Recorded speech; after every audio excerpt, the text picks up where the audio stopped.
What is personal property tax? Who is responsible for it? And why do we even have to pay it? I'm going to be going over all of this and more in this video so you can understand your responsibilities as a small business owner. If you're new here, hi, my name is Simpson. I'm here to help you maximize your time and talents as a growing small business owner. New videos come out every week, so make sure to subscribe for more. According to TurboTax, personal property tax applies to all tangible property you own that produces income. So when you think of personal property tax, think of all of the items in your office space, studio space, salon space, business space that you use to make revenue. This includes and is not limited to things like couches, tables, computers, phones. What I've seen is basically all of the things that actively produce the income, like the computer, like the phone, but as well as the things that are kind of like decor, but they take place in the business space and therefore it, I guess,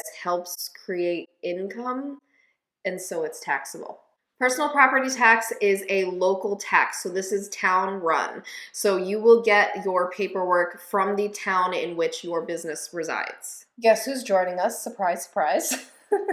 I reside and operate my business out of Connecticut, and I researched and found out that Connecticut has had the personal property tax since 1949. Here's a breakdown of the timeline and what it looks like when you have to file your personal property tax, and yes, this takes place every year. If your town is mailing out the paperwork, they will mail it out at the end of September or beginning of October. Please make note, don't make the same mistake I did when I moved my business to a different town and assumed that they were going to mail the paperwork to me like the other town did, and then they didn't, and I was responsible for the penalty fee. Not all towns apparently mail these out, and they put the full responsibility on you as the business owner to go online or go get the paperwork in person to fill out. The paperwork is usually due back by November 1st. If you file late, you are subject to a 25% penalty. You'll receive your estimate of what they are calculating everything is worth by January. And by July is when you'll receive your bill, and you have to pay your bill by, I believe it's the end of July, similar to your car tax payments. I'm also now questioning if everybody has a car tax payment. I live in Connecticut. We get taxed on breathing here. So yeah, comment below if you don't have a car tax payment. Now I'm very curious about that. Now, I'm sure the paperwork probably looks slightly different per state, but generally speaking, when you're filling out the paperwork, you'll see different sections for different things. So there's a section for if there's company cars, there's a section for electronics like phones, tablets, and computers, and then there's a section for furniture, fixtures, and all of that. In each section, you'll see that you basically have to put what the depreciated value of it is. So you're putting when you purchased it, and then each year it depreciates by 10% more. So for example, something that you got 2 or 3 years ago could be at like 70% depreciation, and that's the amount that you are paying the tax on, not the full amount that you purchased it. I have to say, as a small business owner, there's just a lot that we are legally and financially responsible for, and especially being in Connecticut, where again, we are taxed on every little thing, it's exhausting. And I have to say that personal property tax is probably my least favorite. When I started out as a small business owner, I honestly didn't even know personal property tax existed, which is the very reason for this video. Basically, once you form that LLC and or once you get a physical location, prepare to have to pay personal property tax if they do it in your state. When I was researching, it looks like a lot of states do personal property tax.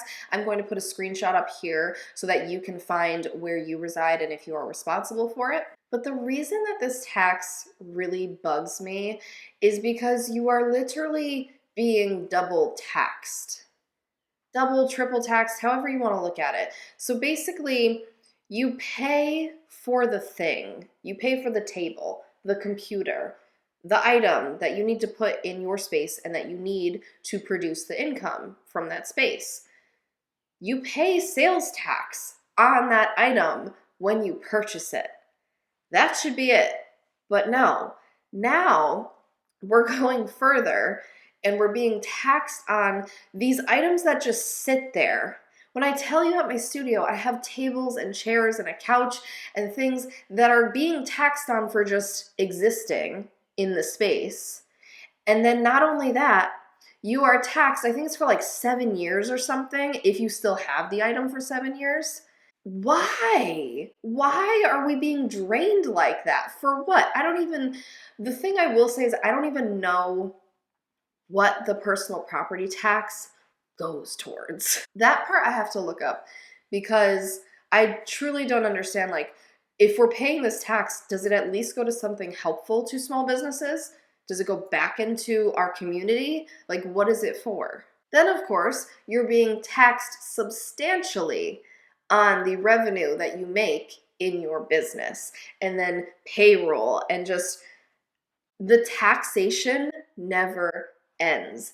But it just really bothers me that personal property tax exists when we've already paid tax in all the other ways. So in terms of timing, if you get your location on or after October 1st, you're not responsible for personal property until the following year. It's if you start working from that location 3 months or more before October 1st of the calendar year, then you're responsible for it for that year. Now, if you close your business, you need to make sure to fill out the affidavit when the personal property tax comes due. Now, if you go out of business or close the business or sell the business, you need to fill out the affidavit of business closing or the sale of business that comes with the form that you have to fill out. If you don't fill this out, they're basically going to assume that you still have the business until they hear otherwise, which means you're on the line for those fees. So don't quote me on this, but I was told an interesting potential fact of where personal property taxes even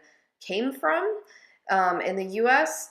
When I went to the office and I was talking to them about, I didn't receive the paperwork and how to go about it and all that kind of stuff, the man who was telling me about it, he said that he doesn't understand why personal property tax is even a thing anymore. It's definitely outdated, and that it originated when people owned people. So you can probably understand where I'm going with that. And I'm like, yeah, that's incredibly outdated. But here we are. So now somehow it evolved into us paying on the items that we already paid sales tax on.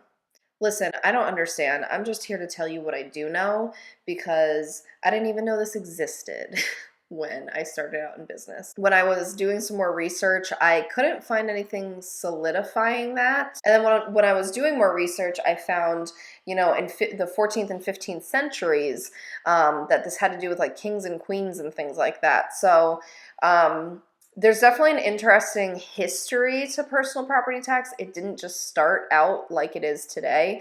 It's evolved over time, obviously, but I do just find it very interesting that it probably started way different than how we see it now, and somehow we're still here. Anyways, I'm going to stop rambling on my soapbox, and that's all I got for you today in this video. I hope it was helpful. If you have any questions regarding personal property tax, let me know in the comments down below. I'd be happy to help. While you're here, make sure to check out how I'm earning 6 streams of income at age 29, because with all this taxation going on, we need to diversify our income.